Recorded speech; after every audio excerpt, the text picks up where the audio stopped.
के बारे में बात करके मैं अपनी बात खत्म करता हूं। मेरे को वो लगता है कि पुलिस ऑफिसर होने के नाते पुलिस के बारे में बोलना बहुत जरूरी है मेरे लिए। पुलिस के बारे में हिंदुस्तान के अधिकांश लोगों के बीच में एक छवि बनी हुई है। वो ये कि पुलिस वाले करप्ट हैं, पुलिस वाले हर बात पे परेशान करते हैं, पुलिस वाले हर चीज में टांग अड़ाते हैं और पुलिस वाले बेसिकली इस समाज में एक अलग टाइप का माहौल बनाकर जी रहे हैं। हमारे खिलाफ में मीडिया भी कभी कभी खड़ी होती है, हमारे खिलाफ में ह्यूमन राइट भी खड़ा होता है, हमारे खिलाफ में जुडिशरी भी खड़ी होती है और कभी कभी जनता भी खड़ी होती है। तो कभी कभी मुझे लगता है कि हम आखिर किसके लिए काम कर रहे हैं पता ही नहीं चल रहा है हमको। कभी कभी हमको लगता है कि सच में हमको गलत काम तो नहीं कर रहे हैं, और बाद में मेरे बहुत गहराई सोचने के बाद लगता है कुछ तो हस्ती है कि हम मिट नहीं रहे हैं, कुछ तो हस्ती है हमारे अंदर जो जिसकी जरूरत इस देश को, समाज को है। तो मैं आपको थोड़ा सा समझाता हूं कि हमारी जरूरत क्या है और हमारे ऊपर जो आरोप हैं वो कितने सही हैं और कितने गलत हैं। पहली बात तो ये है कि हम जिस समाज से आ रहे हैं वही समाज से आप आ रहे हैं, अलग से नहीं है। तो हमारे अंदर भी ऐसे लोग जरूर होंगे हैं जो कि पैसे और लालचों के पीछे पड़े हुए हैं, जिस कारण से हम बदनाम हो रहे हैं। वो ऐसा कोई भी समाज मुझे बताओ जहां पर ऐसे लोग नहीं है, कोई भी समाज, डॉक्टर, इंजीनियर, जुडिशरी या किसान या कोई बताइए आप। अरे हम जिन लोगों के लिए लड़ रहे हैं, जिन लोगों के लिए ईमानदारी की बात कर रहे हैं, जिसको हम सामान्य जनता बोलते हैं, वो सामान्य जनता का भी तो हाल देखो। मुझे अभी तक कोई दूध वाला नहीं मिला जो पानी नहीं मिलाता वो दूध में, सामान्य जनता है, बरोबर। ट्रेन में 10 साल के बच्चे को 5 साल का बच्चा बताकर टिकट न लेने की परंपरा हिंदुस्तान की पहली परंपरा है। बाथरूम में हम मग नहीं रख पाते अपने हिंदुस्तान में, किसके? ट्रेन के बाथरूम से। तो जिन लोगों के लिए हम लड़ रहे हैं, जिनको हम सामान्य व्यक्ति बना रहे हैं, वहां भी बहुत सारी बेईमानी की प्रॉब्लम्स हैं। उसी दिन से शुरू हो जाती है जब आप पैदा होते हैं। तो जिस दिन आप पैदा होते हैं उसी दिन वो नर्स बोलती है लड़का हुआ है, दो 500 रुपए। उसी दिन से शुरू हो जाता है। हमारे नसों में अंदर इंजेक्शन के रूप में जो जा रहा है वो बेईमानी की कितनी सारी चीजें जा रही हैं, इसकी कोई हद नहीं। मेरी माँ बोलती है मुझे कि तुम बेवकूफ हो, आईपीएस होकर भी घर नहीं बना पा रहे बड़ा वाला। हमारे बगल का थानेदार ने इतना बड़ा कोठी बनवा लिया। तो हमारा सिस्टम बेसिकली इस तरह का है। अब उस सिस्टम से लड़ने के लिए जब हम बाहर निकलते हैं तो उसमें पुलिस वाले भी ऐसे हैं जिनके पास सत्ता है, जिनके पास में ताकत है। और इस देश का और संसार का, तुलसीदास ने बोला है कि भय बिन होए न प्रीति, बिना डर के कोई प्रीति नहीं होती, कोई प्रेम नहीं होता। तो उसमें कुछ परसेंटेज लोग हैं जिसको हम बोल सकते हैं 4%, मैक्सिमम 5%, जो बेईमान है, जिनका कोई दूसरा विकल्प नहीं है। उन लोगों ने हमको बर्बाद कर दिया है, पुलिस का नाम खराब कर दिया है। 11 साल पहले जब मैंने पुलिस ज्वाइन की थी तो मेरे खानदान में कोई पुलिस में नहीं था, तब मैं भी ऐसा ही सोचता था कि पुलिस हरामखोर है। लेकिन 11 साल काम करने के बाद आज मुझे ऐसा लगता है कि अगर दुनिया में काम करने के लिए, समाज के लिए कुछ काम करने के लिए कोई संस्था है, कोई जगह है, तो सिर्फ पुलिस है। हमारे पास रोता हुआ आदमी आता है, हमारे पास वो आदमी आता है जिसके साथ अन्याय हुआ है, लेकिन साथ में वो भी आता है जो शोषक करने वाला है। शोषक और शोषण दोनों आते हैं। अब प्रॉब्लम समझिए हमारी, दोनों लोग आ गए, हमको ये तय करने में टाइम लगता है कौन सही है कौन गलत है, क्योंकि आपको 20-20 साल लग गए तय करने में कौन गलत है कौन सही है। आपका दोस्त अचानक से आपके खिलाफ में कुछ कर गया और आप बोलते अरे साला आस्तीन का सांप निकला, बरोबर है। आप 20 साल तक तय नहीं कर पाए कि सही है गलत है, हमको बोलते हो 5 मिनट में तय करो। कैसे करोगे? हम फाइलों से नहीं खेल रहे, हम आदमी से खेल रहे हैं। वही आदमी जो एक बार अच्छा व्यवहार करता है, दूसरा अच्छा व्यवहार, तीसरा बार करता है, वही आदमी जो अचानक से उग्र हो जाता है, वही आदमी जिसका पता ही नहीं कैसा बिहेव करेगा। कभी कभी कोई पत्रकार अपना बड़ी अच्छी बात करता है, लगता है कितना सज्जन आदमी है, अचानक से वो एकदम किसी स्पॉट पे मिलता है, बोलता है साहब आंसर दिया तुम्हें, क्या देते नहीं आंसर, एकदम अलग हो जाता है वो। तो वो हम आदमियों से खेल रहे हैं, और आदमियों से खेलना इतना आसान नहीं है, आदमियों की इमोशंस अलग अलग है। इसलिए हम ये तय नहीं कर सकते। 5 मिनट के अंदर हमको बोला जाता है बच्ची का रेप हो गया है, 1-2 घंटे के अंदर अगर आरोपी नहीं पकड़ा गया तो हम थाना जला देंगे। अरे बाबा कैसे जला दोगे तुम थाना? क्या कोई हमारे पास मशीन है क्या? 2 ही आंखें हमारे पास, 2 ही हाथ हैं हमारे पास, हमको टाइम दीजिए आप। कोई एक्सीडेंट हो गया, हम गाड़ी जला देते हैं।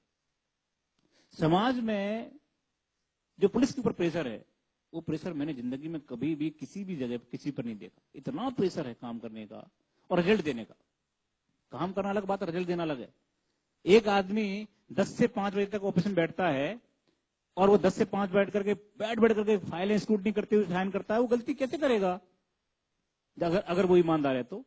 लेकिन हम तो गलती करने के लिए ही पैदा हुए, हमारी गलती रोज होती है हमसे। हमने एक को बोला चलिए भाई आप यहाँ पे खड़ा मत कीजिए गाड़ी, आप आगे खड़ा कीजिए। बोलेगा तुम्हें कौन? हम बोलेंगे उसे कि मैं या ठिकाणी मध्ये सिपाही आहे, माझा बक्कल नंबर ऐसा ऐसा है आणि माझं नाम ऐसा ऐसा है, तुम्ही गाड़ी जरा प्लीज जरा आगे करा। कौन मानना रामजी बाब सांगा? कोई नहीं मानता। वो क्या बोलेगा, अरे रुकना यार थोड़ी देर में हटा रहा हूं गाड़ी। इसलिए क्या बोलना पड़ता है, गाड़ी हटा। तो ये आवाज का अंतर है। अब बोलेंगे आप बोलेंगे साहब पुलिस को बोलने का तमीज नहीं है।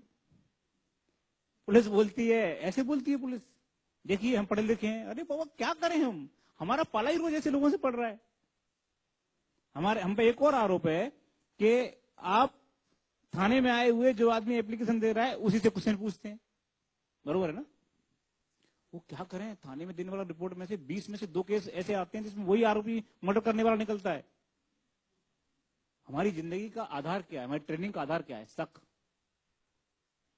अगर शक नहीं होगा, अगर शक से बात नहीं करेंगे हम, तो हम कुछ नहीं पकड़ पाएंगे। कैसे? कभी तुमने सोचा है कि वो फलाना वो बोलता है कि फलाने प्लेटफॉर्म पर 4 केजी RDX सापड़ला। कैसे सापड़ला? वो कर्मचारी जा जाकर शक करता है, क्या है इसमें, बता ये इसमें क्या है, तू कह रहा है।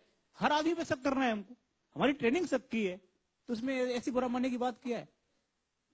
हम बोलते हैं सब सिक्योर होना चाहिए, पुलिस की कमजोरी हो गई, वहां पर ये हो गया, यहाँ पर ये हो गया। पुलिस क्या कर रही थी? सो रही थी क्या, बैठ रही थी, खा रही थी क्या? और तो और कई लोग तो कैमरा ले लेकर के पहुंचते, देखो ये पुलिस सो रही है। अरे बाबा इंसान है, सोएगा नहीं क्या? आप उनको मत देखिए तो 10 से 5 करके हम 24 घंटे काम करते हैं। हमको भी जीने का अधिकार है, हमको पता ही नहीं है कि हम कब खाएंगे। तुम्हें पता है पुलिस वालों के जो पेट बड़े हुए हैं उसका कारण जानते हो? मैंने पूरा स्टडी किया, पूरा एकदम उसका स्टडी किया, काय का एकदम साइंटिफिक। तो मुझे मालूम चला डॉक्टरों से बात करने के बाद कि इनकी हैबिट क्या हो गई है कि अगली बार खाना मिलेगा कि नहीं पता नहीं, इसलिए पहली बार में ज्यादा खा जाओ, जहां मिल जाए ज्यादा खा जाओ। तो ऐसी सिचुएशन में मेरे पास वानखेड़े स्टेडियम है ये वाला, जहां मैच होते हैं, क्रिकेट मैच। तो मैं सिक्योरिटी के लिए जब लोगों को लगाता हूं तो चेक करने में लोग बोल हमें आतंकवादी है का? चेक होना नहीं चाहता आदमी हिंदुस्तान में। हाँ, अमेरिका जाएगा तो चुपचाप बेल्ट निकाल देगा, सब निकाल देगा, 2 घंटे खड़ा रहेगा, लेकिन यहां नहीं चेक होगा। गाड़ी हर एक वीवीआईपी की और वीआईपी की भी एकदम एंड तक जाना चाहिए। और एक हाथ बार ऑफिसर या कोई बड़ा आदमी मान भी जाएगा, लेकिन उनकी बीवियां नहीं मानती। गाड़ी एकदम एंड तक जाना चाहिए। वो कौन, आप सिक्योरिटी की बात कर रहे हैं तो हमको करने दीजिए ना काम अपना। जिसको रोकेंगे वो बोलेगा मला माहित, तुम्हारा माहित नहीं कौन है हमें। जिसको बोलेंगे बोलता है तुमचा अच्छा नंबर सांग, तुमचा बिल्ला सांग, मला सस्पेंड कर दो। अरे क्या समाज है? समाज में अगर आप सम्मान देंगे पुलिस को तो सम्मान पुलिस भी देगी आपको। जब आप ही सम्मान नहीं दे रहे, हर एक आदमी बोलता है मैं एडवोकेट हूं, हर आदमी बोलता है मैं ये हूं, मैं वो हूं, तो इस चक्कर में क्या हो रहा है, समाज में पुलिस की जो लैंग्वेज है वो रफ हो रही है, खराब हो रही है। दूसरी बात जो करप्शन की बात है, मैं आपको यकीन के साथ कहता हूं, आंकड़ों के साथ कहता हूं, पुलिस से ज्यादा करप्शन दूसरे डिपार्टमेंट्स में है। लेकिन हमारा क्यों बाहर है, क्यों आपके सामने पहुंच रहा है? क्योंकि हम वर्दी पहने हुए हैं, हमारे पास नाम लिखा हुआ है। ये मैं अगर यहां से वहां तक जाते समय किसी से 500 रुपए लूंगा तो 50 लोग देखकर बोलेंगे ये साहब गए थे, ये मनोज कुमार शर्मा थे। लेकिन कोई सिविलियन जाएगा तो पता ही नहीं चलेगा कौन गया, कहां से गया, कैसे गया। दूसरी बात, दूसरे डिपार्टमेंट्स को सरकार पैसा देती है, जाओ फलाने गांव में 20 कुआं खोदो फ्री में, बरोबर? तो वो 10 कुआं खोदेगा, 10 का पैसा खा जाएगा, तो 10 का जिसका खुद गया वो अच्छा बोलने वाला है ना। 10 को तो पता ही नहीं है कि मेरे लिए भी आया था। हमारे साथ दिक्कत क्या है कि हम जो पैसे डिमांड कर रहे हैं वो चलते हुए रोड वाले कर रहे हैं, तेरा चालान करते हैं, तेरा ये करते हैं, इसलिए हम लोग बदनाम ज्यादा है, देखते ज्यादा है। लेकिन हकीकत ऐसी नहीं है। हकीकत ऐसी है कि महाराष्ट्र में कम से कम 80 से 85% पुलिस वाले दिन रात काम करते हैं, हर समय काम करते हैं, मेहनत से काम करते हैं, और इसीलिए आप देखिए बड़ी बड़ी समस्याओं को सुलझाते हैं। हमारी समस्या ये है, मैं आज आपके सामने रखता हूं इस बात को, कि हमारी समस्या ये है कि जब तक मुद्दा बड़ा है तब तक तो मीडिया पूरा ध्यान देती है, जब मुद्दा छोटा हो गया तो मीडिया उसको ये नहीं दिखाती कि ये सॉल्व भी हो गया है। मैं बताता हूं आपको, छोटा उदाहरण देता हूं। अहमदनगर में एक बहुत बड़ा कांड हुआ, दलित कम्युनिटी के साथ में आंदोलन, कुछ बच्चों को मार दिया गया था 1-1.5 साल पहले, 1-1.5 साल पहले। क्या जगह का नाम था, मैं भूल गया, हाँ कुछ तभी था।